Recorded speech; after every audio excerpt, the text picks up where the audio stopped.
Ma première question, on va tout simplement commencer un petit peu par le juridique. Un point réglementaire, quelles sont les régulations, le champ du possible et les perspectives pour la vidéo?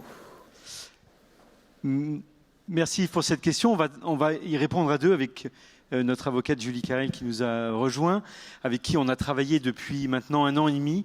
On s'était d'ailleurs vu, pour ceux qui étaient ici l'année dernière, sur une table ronde sur le sujet de la vidéosurveillance. C'était le début de l'histoire.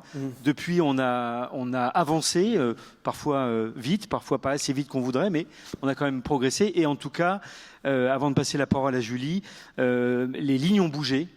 La CNIL est venue nous voir, on a discuté avec elle. Je pense que la CNIL n'avait pas compris l'ampleur des besoins qui étaient les nôtres sur les sujets d'intelligence, de vidéosurveillance intelligente. Et on va parler de vol évidemment, mais on parlera dans la table ronde d'autres usages. Je crois que la CNIL a découvert nos besoins, vraiment. Et elle l'a tellement découvert qu'elle a finalement lancé, c'est assez rare, une consultation publique dont on a eu le résultat en juillet 2022. Alors qui est un résultat qui nous convient en partie, puisqu'il dit qu'on peut faire de la vidéosurveillance intelligente dans des conditions, on va en reparler, Julie va expliquer ça, mais qu'il serait mieux de légiférer pour avoir, on va dire, quelque chose de plus propre, si je peux extrêmement résumer. On n'est pas contre ça, mais pour le coup, allons-y. C'est quoi la prochaine loi? Donc c'est là que pour l'instant, on n'a pas eu tous les retours que l'on voulait, même si, et je passe la parole à Julie, la loi JO a commencé un peu à traiter du sujet. Tout à fait. Bonjour à tous. Effectivement, avec Franck, ça fait maintenant 1 an et demi à peu près qu'on creuse le sujet et puis qu'on échange à la fois avec les autorités de données personnelles, donc la CNIL, et à la fois avec le ministère de l'Intérieur, notamment, sur ces sujets pour essayer de voir comment est-ce que finalement on dégrossit le sujet et de quelle manière est-ce qu'on peut faire de la vidéo protection responsable, de la vidéoprotection intelligente et responsable de manière légale. Alors, effectivement, juste petite parenthèse juridique rapide, il y a 2 corpus législatifs qui s'appliquent de manière cumulative. Il y a le corpus vidéoprotection classique, que, a priori, vous connaissez bien, qui est le corpus qui existe et qui est en vigueur depuis maintenant plus de 2 décennies, qui fonctionne avec les autorisations préfectorales, etc. Donc ça, on va le laisser de côté, mais il s'applique, bien évidemment, puisqu'on parle ici du flux de vidéoprotection qui va être traité par des algorithmes pour en détecter automatiquement un certain nombre de choses, qui sont les cas d'usage sur lesquels on reviendra ensuite. Et puis le second corpus législatif qui s'applique, c'est le corpus législatif des données personnelles, la réglementation en matière de données personnelles, qui existe en France depuis longtemps avec la loi informatique et liberté, mais on va dire avec un gros coup de neuf et un gros coup de projecteur depuis l'entrée en vigueur du RGPD, le règlement général sur la protection des données au niveau européen en 2018. Donc c'est vraiment aujourd'hui, à l'heure actuelle, les 2 corpus qui s'appliquent, même si à l'avenir, il y en a un 3e qui s'appliquera, qui est le règlement intelligence artificielle, mais qui n'a pas encore été voté et qui de toute façon entrera en vigueur d'ici, on va dire, 2 ans à peu près. Donc c'est sur la base de ces 2 corpus-là, RGPD et vidéoprotection, que la CNIL a lancé sa consultation l'année dernière, à peu près à la même période, sur la thématique précise de la vidéoprotection intelligente, parce que le RGPD fournit des principes, mais ne fournit pas de réponse à la question dans quelles conditions la vidéoprotection intelligente est légale ou pas. C'est vraiment l'application à ce cas particulier des principes du RGPD qui va nous permettre de dire si, à quel moment on est dans la légalité, à quel moment on n'y est pas. Et donc, comme le disait Franck à l'instant, cette consultation à laquelle Périfem a répondu a donné lieu à une prise de position l'été dernier dans laquelle la CNIL dit, donc elle ne dit pas que la vidéoprotection intelligente est interdite, ça c'est le principe. Maintenant, elle met beaucoup de conditions, elle interprète de manière assez stricte les textes pour que la vidéoprotection soit possible. Et dans ces conditions, c'est finalement ce que nous on appelle ce que le RGPD appelle des garanties qui vont être données aux personnes concernées, dont les images vont être traitées sur les flux vidéo. Dans ces garanties, il y a toute une série de garanties à la fois techniques qui vont traiter de la manière dont les données sont traitées est-ce que c'est en temps réel, est-ce que c'est en temps décalé, est-ce qu'on va traiter trop de données, est-ce qu'on va au contraire appliquer le principe de minimisation et traiter un volume de données minimal, etc. Et puis il y a une autre série de garanties qui sont des garanties organisationnelles. Et parmi celles-ci, on en a toute une liste, notamment le fait d'avoir un DPO, donc un délégué à la protection des données pour toutes les sociétés qui veulent mettre en place ce type de dispositif. Et puis, on a aussi le fait de devoir faire des analyses d'impact, c'est-à-dire de la documentation avant de mettre en place ce type de dispositif. Et enfin, et c'est une thématique qui cristallise pas mal de débats qu'on a eu avec la CNIL lors de nos échanges, c'est le respect des droits des personnes. Alors parmi les droits des personnes, il y a évidemment le droit d'information qui est le droit le plus simple, c'est-à-dire que c'est l'affichage, le fait que les personnes doivent savoir qu'il y a un traitement qui est fait sur leur image. Et puis il y a un autre droit qui est le droit d'opposition. Et ce droit d'opposition, il y a eu beaucoup de débats parce que la CNIL considère que dans un certain nombre de cas d'usage, les droits d'opposition qui sont proposés ne sont pas opérationnels ou voire sont antinomiques avec l'objectif poursuivi. Voilà, donc ça c'est un peu les échanges qu'on a eus avec la CNIL l'année dernière, et finalement la CNIL, sa conclusion c'est de dire, voilà, ce n'est pas interdit, c'est possible d'ores et déjà mettre en place des systèmes de vidéoprotection augmentée, mais dans des cas qui doivent être ciblés et à haute valeur ajoutée. Néanmoins, la CNIL a fortement recommandé au gouvernement et à l'Assemblée de légiférer pour pouvoir encadrer tout ça. Et le projet de loi JO, qui, vous en avez probablement entendu parler, a été voté à l'Assemblée nationale hier, en tout cas sur ces aspects-là. Ce projet de loi-là traite notamment de la possibilité de faire de la vidéoprotection augmentée dans le cadre des événements sportifs, culturels et récréatifs, il me semble, et ce pendant une période de 2 ans. Donc c'est une expérimentation, ça va dans le bon sens. Là aussi, dans ce texte, il y a beaucoup de garanties qui sont données. Donc c'est pas un blanc-seing à faites ce que vous voulez, déployer les systèmes de vidéoprotection comme vous le souhaitez, de vidéoprotection intelligente comme vous le souhaitez. Il y a beaucoup de documentation à produire, des décrets d'application, etc. Et donc, on va dire que ça va dans le bon sens, même si aujourd'hui, cette expérimentation-là ne s'applique pas aux supermarchés, à la grande distribution, et s'applique vraiment à un cadre spécifique qui est l'événementiel en vue des JO. Malgré la demande qui était la nôtre, alors en droit ça s'appelle un cavalier législatif, on n'a pas le droit de faire ça, donc on nous a dit plus tard, ok. Mais pour terminer, et on pourra passer à la suite, le dernier point, donc en 2022, justement pour montrer notre côté responsable sur le sujet et le fait qu'on avait initié le débat avec la CNIL, on a sorti à Périfem, et l'ensemble des distributeurs l'ont, un guide de bonne pratique dans lequel on a rédigé la façon avec laquelle il fallait afficher le droit d'information des clients, comment il fallait afficher le droit d'opposition. Donc je vous invite vraiment, tous les distributeurs, à vérifier que tout ça est bien au carré chez vous. Il y aura des contrôles de la CNIL probablement cette année. Oui. Ça serait bien d'être c'est un point qu'il faut savoir effectivement sur le sujet.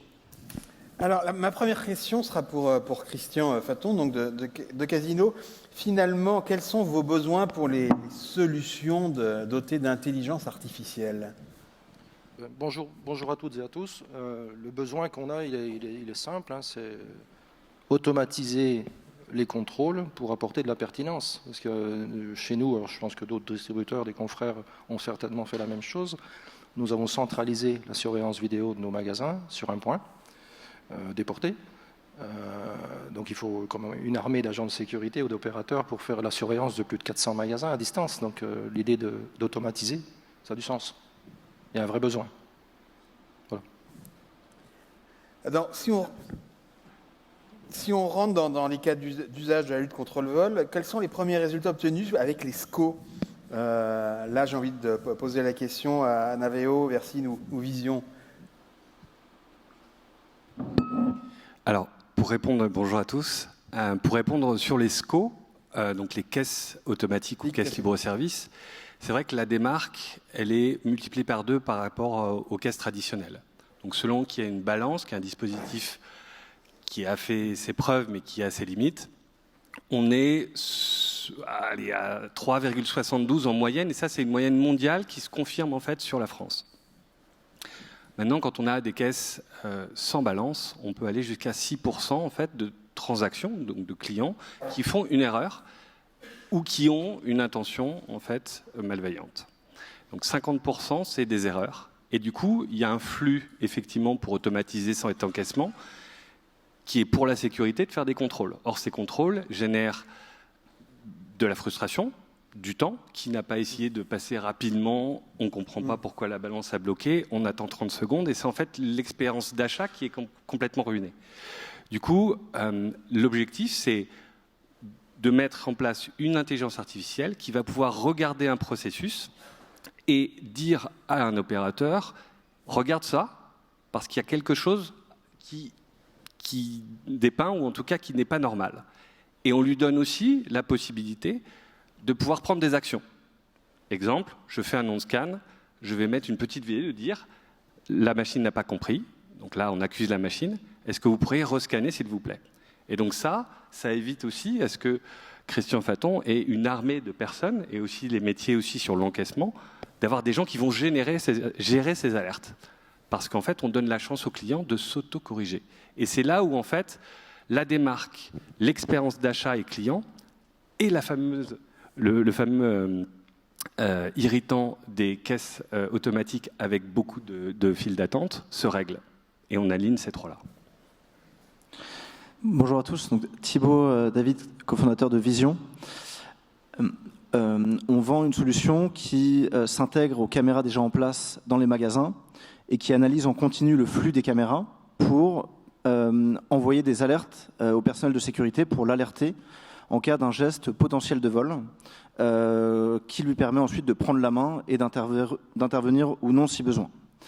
Ce produit, on l'a développé et on le vend pour en effet répondre à cette problématique qui est la démarque inconnue, qui coûte entre 1 et 2% du CA à chaque magasin, qui en France représente à peu près 6 milliards de pertes par an, dans le monde 120 milliards, et comme le disait Christian, l'autre versant de ce problème-là, c'est que, et pourquoi est-ce qu'on est sur un tel constat, une perte si monumentale, c'est que l'œil humain n'est pas capable de traiter un flux de données aussi volumineux, aussi important, que de regarder en continu et en parallèle, ne serait-ce qu'une dizaine d'écrans sans être fatigué au bout de quelques minutes.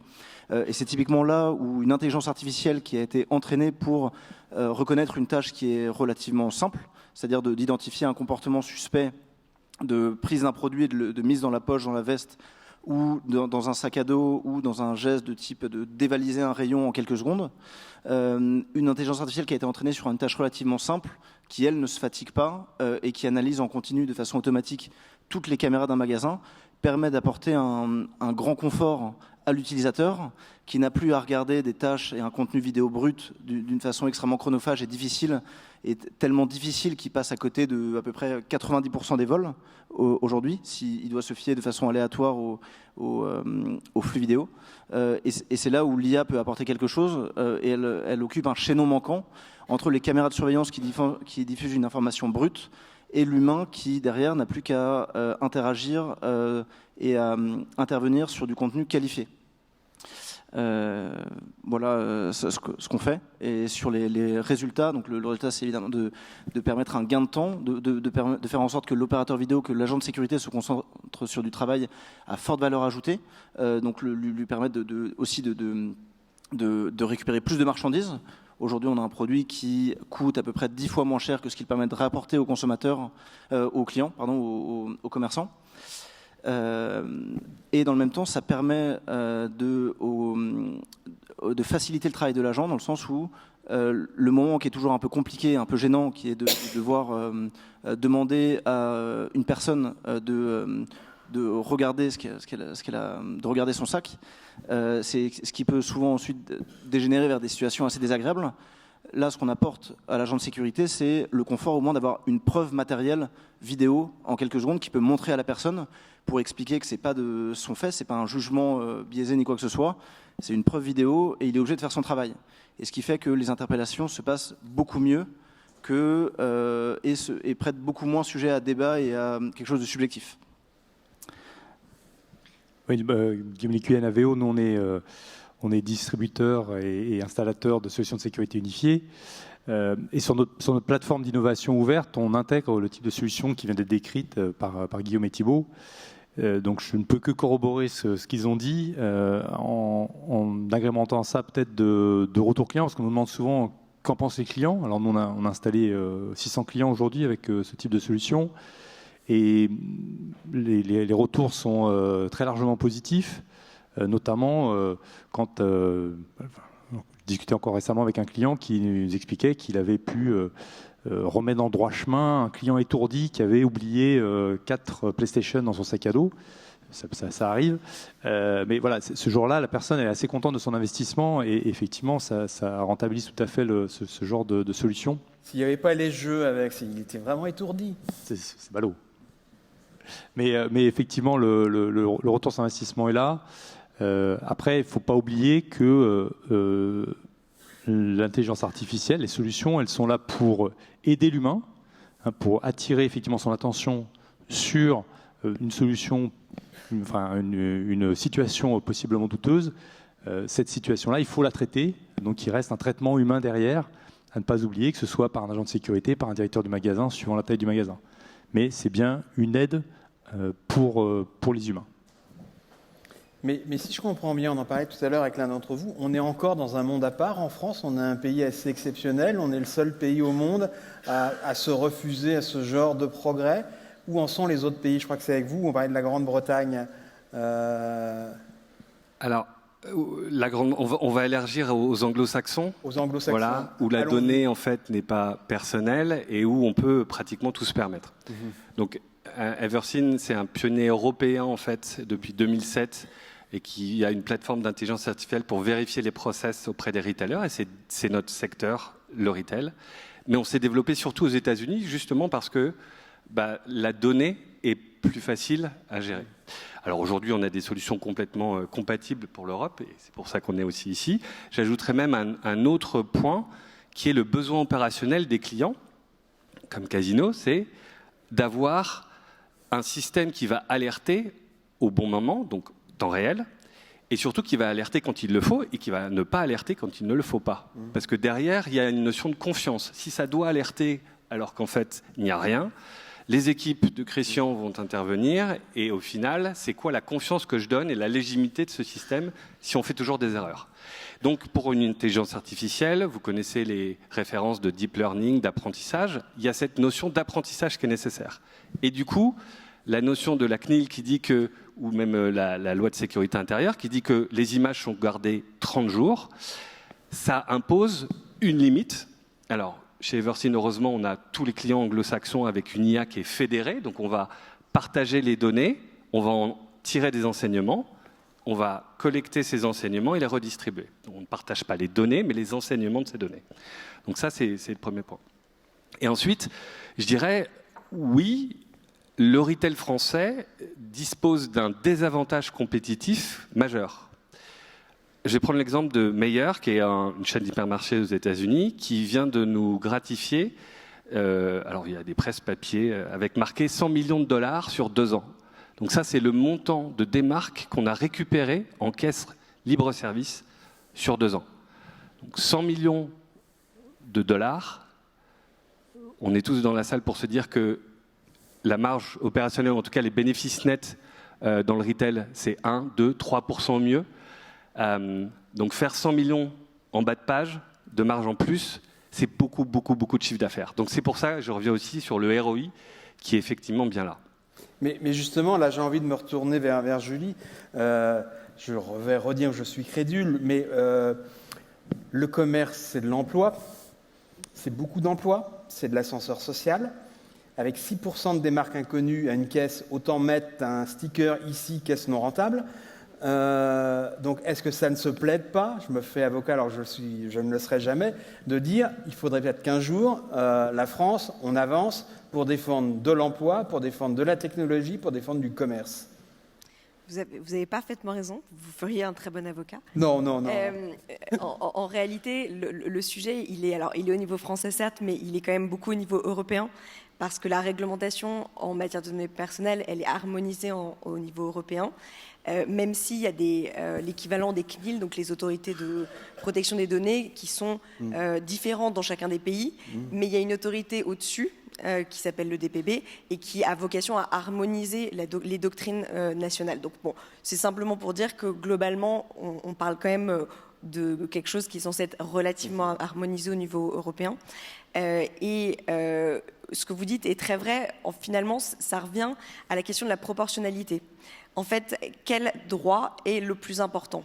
Est-ce que c'est le droit à la protection des données des personnes, à la protection de leur vie privée, ou est-ce que c'est le droit, tous les droits qu'on peut mettre en face, qui sont le droit du responsable, du gérant de magasin à avoir un système efficace?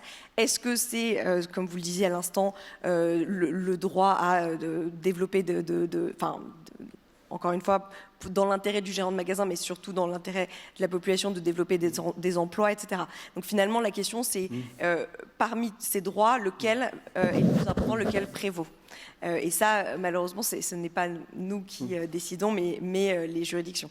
Parce que finalement, la même personne qui lundi va se plaindre de la désertification commerciale sera la même personne qui votera peut-être une loi pour interdire l'intelligence artificielle, pour que le commerce puisse défendre son chiffre d'affaires. On ne sera pas à une contradiction près. Est-ce qu'il y a un risque vraiment de danger pour, on va dire, l'industrie française de l'intelligence artificielle, qu'on prenne du retard là où on avait peut-être de l'avance? Si je peux me permettre, je pense que la CNIL est évidemment dans son rôle d'être vigilante sur ces nouvelles technologies, sur un nouvel usage, parce que de toute façon, les caméras de surveillance à l'origine n'ont pas été faites pour ça. Elles ont été faites à la base pour être surveillées par des humains, et la loi a été construite de ce point de vue-là, et pas sur ce nouvel usage de caméras augmentées où une solution software peut comprendre des choses des caméras pour le transmettre à l'humain. Donc la CNIL est dans son rôle pour être vigilante là-dessus et être vigilante sur les dérives, et c'est aussi à nous, éditeurs de logiciels, d'être vigilants sur ce qu'on fait et ce qu'il faut se refuser à faire, où typiquement on rentrerait sur des sujets plus compliqués de traçage de personnes ou conservation de données pour construire une base de données par exemple, ou de sujets de reconnaissance faciale. Donc c'est aussi à nous, sur cette zone nouvelle permise par la technologie, de tracer ce qu'il est souhaitable de faire et ce qui peut être dangereux de faire et difficile à défendre.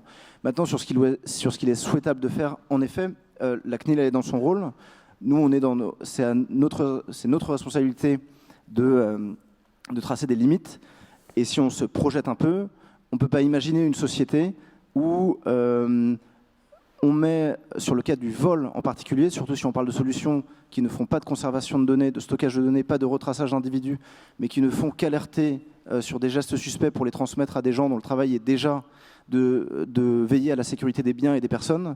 On ne peut pas imaginer que l'État préfère mettre en avant le droit des voleurs que le droit d'un commerçant à ne pas se faire voler. De la manière qu'on ne peut pas imaginer mettre en avant le droit de cambrioler un appartement versus le droit d'un propriétaire de ne pas se faire cambrioler. Donc, de toute façon, la finalité fait sens et on est tout à fait confiant sur la bonne évolution de la législation pour encadrer et autoriser ce type d'usage. Surtout que souvent, la donnée, donc la RGPD ou la CNIL dit dès qu'il y a une personne, c'est une donnée personnelle. Mais souvent, l'analyse fait que ce sont des données qui sont peu sensibles et qui sont pour reprendre tes termes, pseudo-anonymisé, où on peut mettre un filtre et flouter en fait le visage. Donc il y a une sensibilité de la donnée personnelle qui doit être mise à l'échelle de l'usage qu'on en fait, encore une fois. Alors, ce que je voulais ajouter, c'est effectivement c'est un sujet qu'il ne faut pas prendre à la légère. Je pense qu'on traite de l'image en fait, et ça crée tout de suite beaucoup de stress, de fantasme un peu, mais je pense que l'image est une donnée particulière, alors que il y a des tas d'autres cas de données de santé qui sont accédées par des compagnies extérieures où les gens sont un peu moins sensibles. Les gens sont très sensibles au sujet de l'image. Donc, c'est entre autres pour ça qu'on a décidé de créer le collectif pour la vidéosurveillance responsable, hein, avec Perifem, pour être proactif, à la fois pour défendre les intérêts des enseignes et des commerçants, pour pouvoir s'appuyer sur ces solutions dont on a vu l'intérêt précédemment, et également pour expliquer, et je pense qu'on a un devoir d'explication, de montrer d'expliquer comment les algorithmes fonctionnent et comment ils respectent la vie privée. Et c'est ce qu'on essaie de faire à travers ce collectif, à travers le guide que Franck a mentionné tout à l'heure. Et ça va dans le sens, je pense, de l'exhortation qu'a fait Thierry Cotillard ce matin sur le fait d'être responsable. Et dernier élément, oui. Si je peux me permettre juste pour ajouter un élément, il faut forcément être prudent sur ces nouvelles technologies. Et de la même manière, elles vont malgré tout dans le sens d'une forme de progrès. Et si on reprend les applications dont on parle là, et sur ce que peut faire l'IA en termes de traitement de l'image, ça va non seulement dans le sens du droit du commerçant à ne pas se faire voler, qui est un intérêt légitime, et également, c'est pas forcément dans un but répréhensible vis-à-vis du répréhensible, mais ça va aussi dans le sens de la protection des individus. Et typiquement, on imagine très bien dans ce type de système dans un cadre où se déploient de plus en plus de magasins ouverts 24 heures sur 24.